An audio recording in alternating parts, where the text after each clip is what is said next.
O'g'li borlar, diqqat bilan eshiting. Hurmatli otalar, ehtimol o'g'lingizga tengqurlarida bor qimmat telefon, qo'shni bola yegan tansiq taom yoki tengdoshlari kiygan qimmat libos olib bera olmassiz. Bu fojia emas.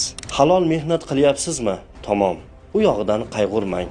Ammo siz qayg'uradigan va halovatingizni yo'qotadigan boshqa gap bor. O'g'lingizni zinhor asalim va shakarim deb erkalamang.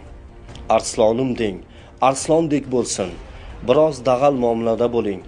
Dag'al liboslar kiydiring, ilik kamirtiring, ba'zan qotgan non yediring, go'sht yediring, toki erkak bo'lib ulg'aysin. Toki dushmanlar oldida to'kilmasin, muammolar va musibatlar oldida yiqilmasin, munofiqlar va nomardlar oldida bosh egmasin. Boshini tik tutgan arslon yigit, sher yigit bo'lsin. Shunday yigit bo'lsin